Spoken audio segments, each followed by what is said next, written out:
தூத்துக்குடி மாவட்டம் திருச்செந்தூர் கூட்டுறவு வங்கி மோசடியில் கூட்டுறவுத்துறை அதிகாரிகள் விரிவான அறிக்கையை தாக்கல் செய்ய கோரி பாதிக்கப்பட்டோர் சாலை மறியலில் ஈடுபட்டதால் போக்குவரத்து பாதிக்கப்பட்டுள்ளது. இது தொடர்பான கூடுதல் விவரங்களோடு இணைகிறார் இந்த செய்தியாளர் சதீஷ். வணக்கம். அவர்கள் கோரிக்கை என்னவாக இருக்கும்? முழு விவரம். வணக்கம். திருச்செந்தூர் குறும்பூர் அருகே அங்கமலத்தில் தொடக்க வேளாண்மை கூட்டுறவு வங்கி ஒன்று உள்ளது. இந்த வங்கியில் சுற்றுவட்ட பகுதியில் உள்ள விவசாயிகள், வியாபாரிகள், பொதுமக்கள் ஆகியோர் தினசரி சேமிப்பு தொகை, வைப்பு நிதி வைத்துள்ளனர். மேலும் தங்க நகைகள் அடகு வைத்துள்ளனர். இந்நிலையில் கடந்த 2021ஆம் ஆண்டு செப்டம்பர் மாதம் 11ஆம் தேதி வங்கி அதிகாரிகள் இந்த வங்கியில் தணிக்கை செய்த போது இந்த வங்கியில் 548 பொட்டலங்கள் தங்க நகைகள் அடகு வைக்கப்பட்டிருந்தது. அதில் 261 பொட்டலங்கள் மாயமானது. மாயமான தங்க நகைகள் வேறு வங்கியில் அடகு வைக்கப்பட்டிருந்தது. இதனை பார்த்து அதிர்ச்சி அடைந்த அதிகாரிகள் தொடர்ந்து பல நாட்களாக வங்கி தணிக்கையில் ஈடுபட்ட 333 பேர் வைத்திருந்த 4 கோடி மதிப்பிலான தங்க நகைகளும் 219 செலுத்திய தினசரி சேமிப்பு தொகை நிதி ரூபாய் 25 கோடி மாயமானது தெரிய வந்தது.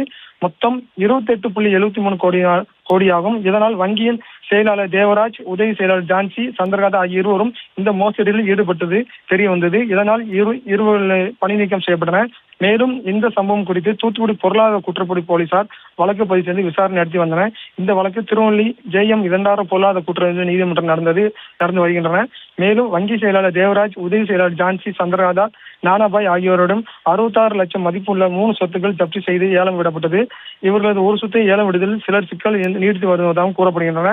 இதனால் இந்த பகுதியில் பணியில் தோல்வி ஏற்பட்டுள்ளது.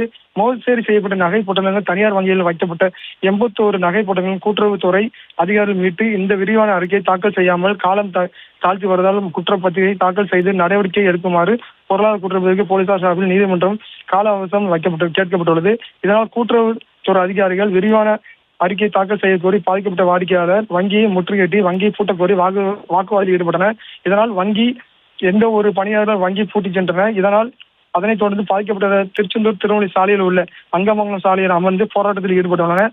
இதனால் போக்குவரத்து பாதிப்பு ஏற்பட்டுள்ளது. அதனைத் தொடர்ந்து கூட்டுறவுத்துறை இனப்பதிவாளர் பேச்சுவார்த்தைக்கு வந்தனர். இதனால் பொதுமக்கள் சாலை மறியல் போராட்டத்தை கைவிடும் முன்பு பேச்சுவார்த்தை நடைபெற்றது. இதனால் கடுமையான வாக்குவாதம் ஏற்பட்டது. விவரங்களுக்கு நன்றி சதீஷ்.